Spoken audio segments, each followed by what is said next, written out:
He is the worst serial killer in Russia's history. He just liked to kill. His eyes are very unpleasant. He has the look of a cornered predator. For years, he kept a city in fear. For years, he taunted the police. We just wanted to catch him, to stop people being killed. He preyed on the lonely and vulnerable. He operated very, very carefully. And he kept a unique record of his crimes. Based on unprecedented access to Moscow's elite murder squad and unique police footage of a disturbing reenacted confession.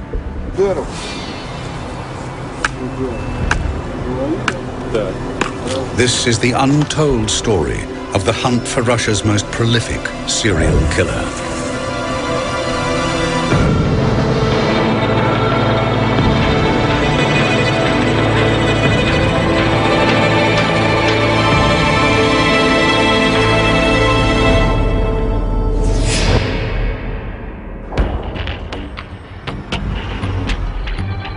Moscow has experienced extraordinary changes since the dark days of the Cold War. Today, it's a place of fabulous wealth and grinding poverty, of postcard cathedrals and tough housing estates. And it's also the backdrop for the most notorious serial killer in Russian history. Bitsa Park is an extensive wooded area covering 22 square kilometers of southern Moscow. It's a popular spot where ordinary Russians play chess or just enjoy a pleasant stroll. But for years, it hid a grisly secret. On Saturday, October the 15th, 2005, Moscow police find the dead body of 31-year-old Nikolai Yuryevich. He suffered terrible injuries to the head.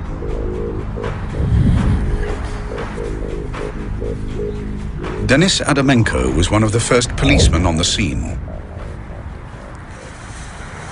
It was here, exactly at this place, where we found one of the victims. Of course, when we found him, it wasn't a pleasant sight.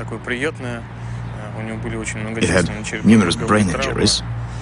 A bottle was stuck into the head and the brain was strewn all over the ground nearby.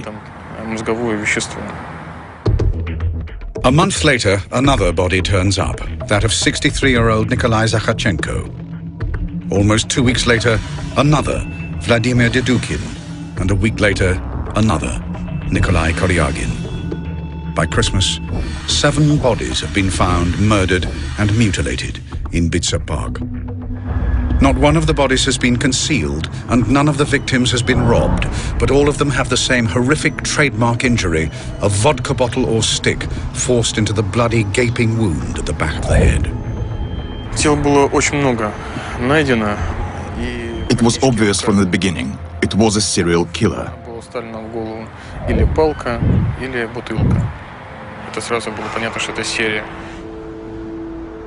Complex homicide investigations are handled by Moscow's elite murder squad.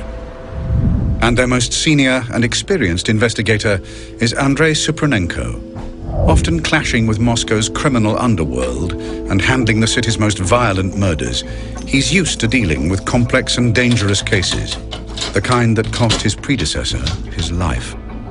I took this criminal case for investigation in February 2006, when it became clear that we were dealing with a serial killer.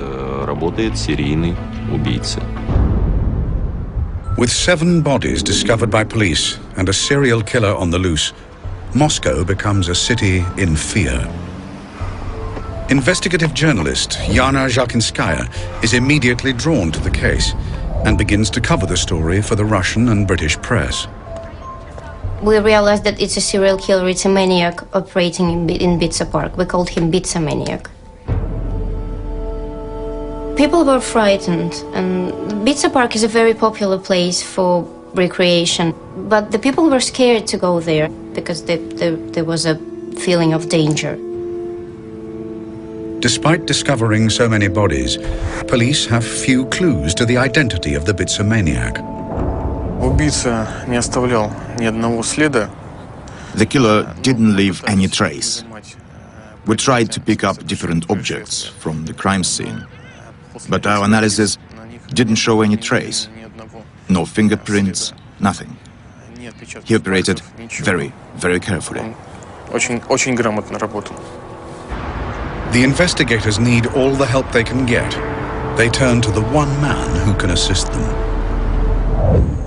Professor Vladimir Vorontsov is one of Moscow's most senior and experienced forensic examiners. He's been inspecting murder victims in the Russian capital for nearly 40 years.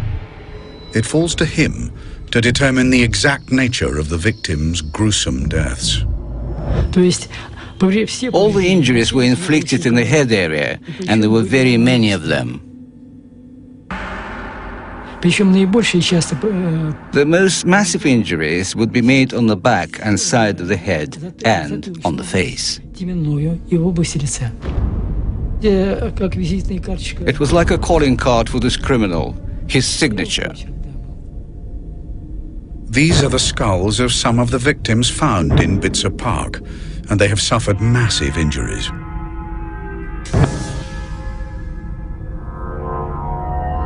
Although the forensic evidence is very limited, Professor Vorontsov is still able to determine the likely murder weapon. This fracture was made by an object with an angled edge. It could have been a hammer. But just who is the killer wielding the hammer in Bitsa Park? Within weeks, there's a sensational development which promises to unlock the whole mystery. Девушка, остановитесь!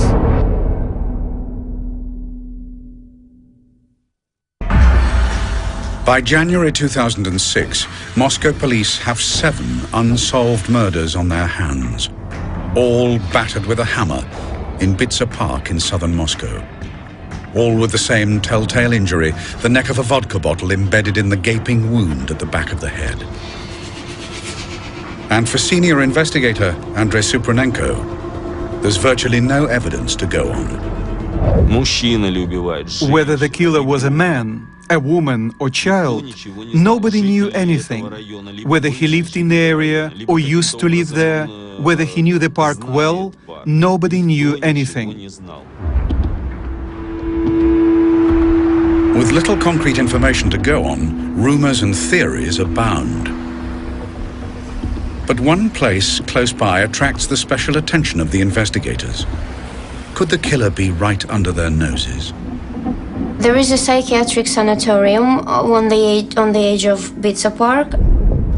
Some of the stable patients would be allowed to go for a walk to Bitsa Park. They would have a day release. And there was this theory that the killer could be the patient of this sanatorium who escaped and was hiding in Bitsa Park and killing people. A considerable number of people were checked. Anyone who was a bit suspicious was stopped and questioned by police.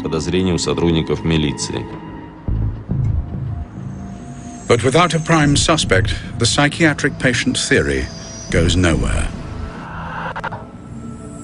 But then there was another, more compelling line of inquiry. The victims were mainly men and middle-aged. They were really people nobody cared about and nobody would be looking for. We thought, since it was only men who were the victims from the very beginning, that it might be a woman. No one knew the real motives to the crimes. We were looking at various possibilities. 200 Moscow police stake out Bitsa Park. Their task is to stop and question anybody suspicious. But the park is vast. Covering an area of 22 square kilometers, their chances of catching the killer red-handed are remote.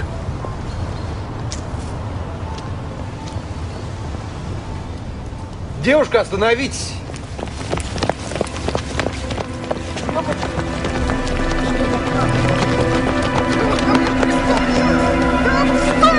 Что вы делаете?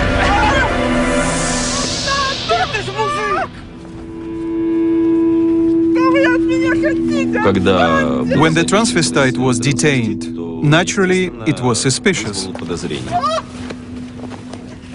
And then the police make a startling discovery.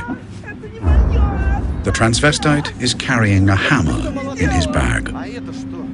That guy felt like the right guy.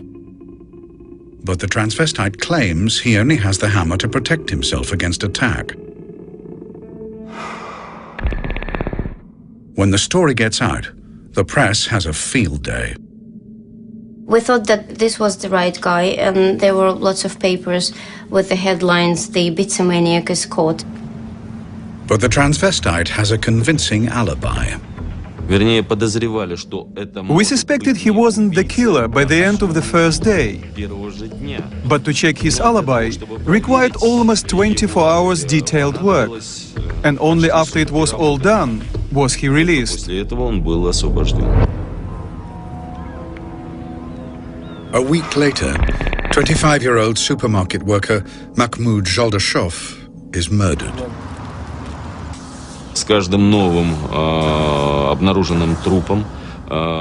With each newly discovered body, the coverage in the media was getting more and more intense, and police and prosecution chiefs were pushing us to find and detain the killer as soon as possible.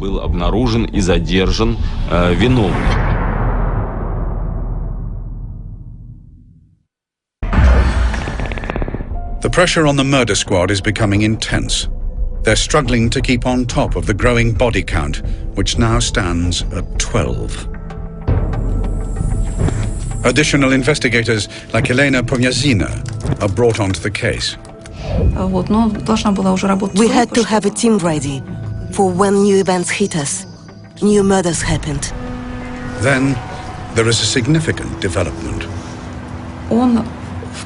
At some point, and with a reason which wasn't clear for us, he switched to killing women. In April 2006, investigators find the body of 48-year-old supermarket worker Larisa Koligina. 2 months later, they find a 14th victim. In June 2006, another body was discovered. A body of a woman with the same kind of wounds.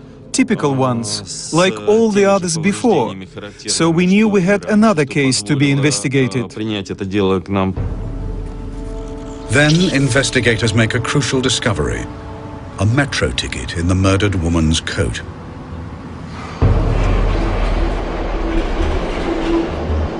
Investigators now begin an intensive trawl of the surveillance footage of the Moscow metro to see if they can find out who traveled with the woman that day. But it's an enormous task. Then there is a further breakthrough. 2 days later, police officers called me with a message that the son of the murdered woman had turned up and identified the body. The victim was 36-year-old single mother, Marina Moskolyova. She lived alone with her son, Sergei. When we interviewed him, he said his mom had gone out for a walk with a boyfriend, Sasha. She didn't come home. As investigators piece together Marina's last known movements, her son delivers a key piece of evidence. Before she left, Marina had tried to call her son on her mobile to tell him where she was going, but it wasn't working. She left a note saying where she was going and who with. She left his name and phone number. The phone number was registered to a 32-year-old supermarket worker, Alexander Pichushkin. The name Alexander is often shortened in Russia to Sasha. This was our very